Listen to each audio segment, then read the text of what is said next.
Hey, welcome World Entertainment, and after episode 6 of Starfleet Academy, we've learned a bit more about our Betazoid character, whose name, I believe it's pronounced Tarmina. Here's the funny thing, if that is how her name is actually pronounced, but it is how it's spelled, it actually has a meaning in the real world, our actual world right now. Do you know what that name actually stands for? Raised platform. Yeah. I wonder if they realised that when they made that her name. I don't think that is how they pronounce it though in the show. You can never catch how they pronounce names in this show. But who is she? Well, Tarmina is a female Betazoid in the late 32nd century who enrolled in the War College on Earth.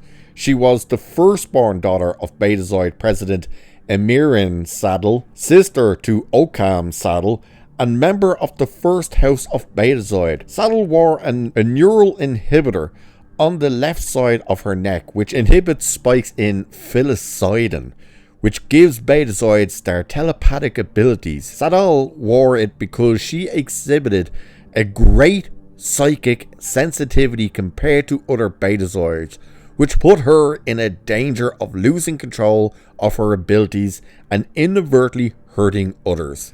What that all basically means is the bitch is superpowered, and that is the big issue, and that's what we're really looking at in this video, because we've now been introduced to this girl who they've already made the mistake by saying she's an empath. She's not an empath, she's a telepath, because she's a full-blooded Betazoid. Half Betazoids are empaths. They've also made the mistake now in episode 6 of showing us that when she uses her abilities, not even losing control, just uses them, she can enter people's minds. So she can project herself in places and bring people who she's connected to there with them. That is not how Betazoids work. They cannot enter your mind and make realities and stuff like that. They can sense things. They can see what you're thinking and stuff. Like, they can basically hear your thoughts. They can't enter your mind and see what you see and stuff like that. So that was a massive mistake they've already made. The other massive mistake they've already made with this character and all the Betazoids we've seen is their eyes. Their eyes are meant to be black, and of course she has normal standard eyes, which is another massive mistake. But here's one of the issues that they've now truly introduced with her. They've alluded to it, but now in episode 6 they've truly shown us. She's basically a mutant. She's more like the X-Men than she is like Betazoids. And of course, that falls in line with what Alex Kurtzman has said, which is, our thing to do with Starfleet Academy was we wanted it to be Harry Potter and X-Men First Class in space. And that's exactly what we're getting, because all we have now is magic in space.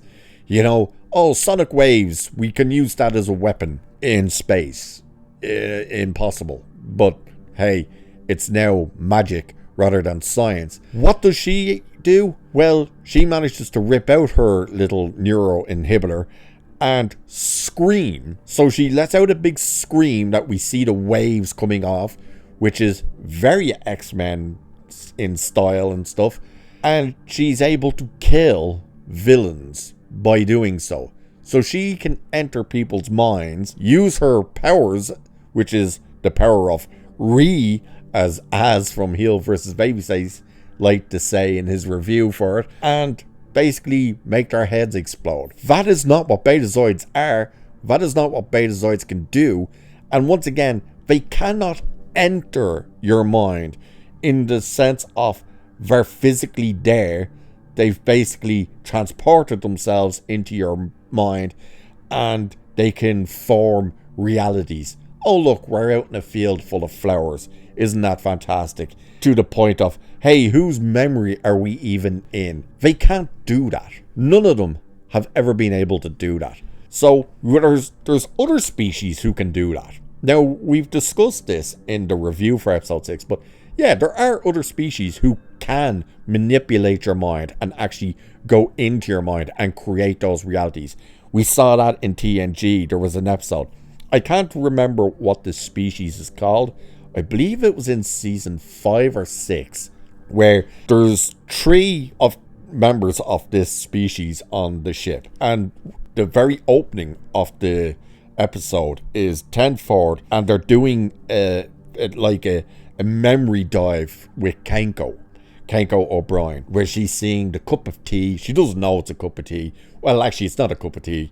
She thought it was, until she tasted it and it was bitter, and she realized it was the dirty water from, I believe it was her grandmother painting. That those aliens were able to actually go into your mind and create that. And of course, the younger one of that 3, I think they were mother, father, and son. I think, if I remember correctly. But the younger one, the son guy, he ends up making these realities where he's basically raping Deanna Troi, and of course puts her basically into a coma. Then he does it to Riker and puts Riker into the coma and stuff like that. And he's trying it on different people. That is a species who can go into your mind and manipulate things and actually create the realities. Of course, Shinzon of Remus, his viceroy, was able to do the same thing, but also project Shinzon into Troy's mind and was able to do things. So there are species who can do that, but the Betazoids are not that species. Now, we learned about her in this episode as well, that she is the reason the father is deaf, that she lost control and destroyed his ears. So that is what, by the way, why it didn't affect the brother and other people, or even kill the father. We don't know. Seeing as she loses control she seems to lose control, but she seems to have control of it when she saves Caleb and the rest of the crew on the abandoned ship with what are they called, Furies or Fuzzies or whatever, and all their heads kind of explode and stuff like that. So how did she have seemingly control of that, but also it's telling you that she's actually losing control? It doesn't make sense when you look at it from that point of view.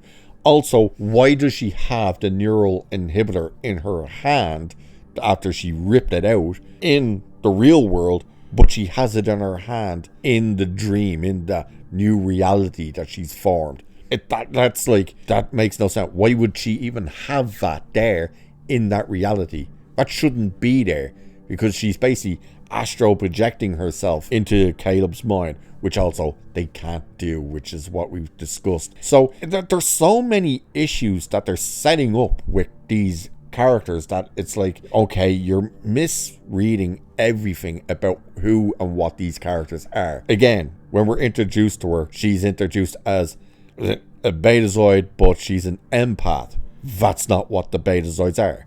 She doesn't have the black eyes. That's an issue.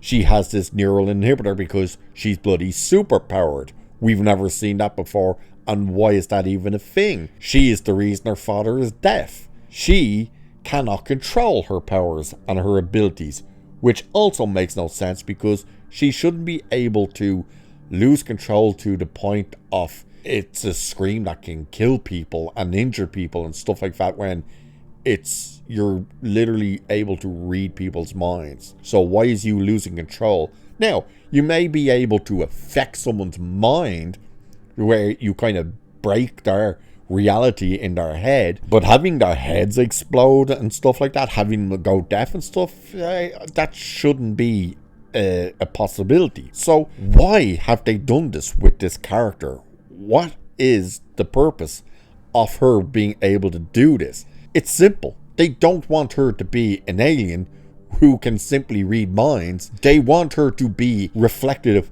of a mutant from X-Men, because if they want this to represent Harry Potter and X-Men, this is our X-Men character, because now she's got superpowers. She's a superhero. She's not a Betazoid. She's a superhero.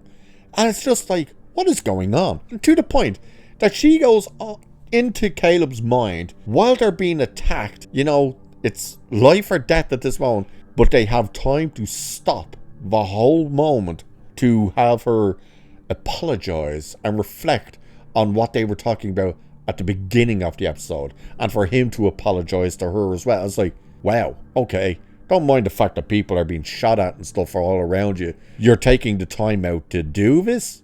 Why? It made no sense. So, who is she and what does she do? Well, she's a part of the War College. God knows what's going to happen in the next episode, because she's now apparently unconscious after, while unconscious, ripping out her neural inhibitor to use her superpowers to kill the villains that were attacking Caleb and the rest of the crew on the abandoned ship. She's not a Betazoid. She's an X-Men superhero. Good God.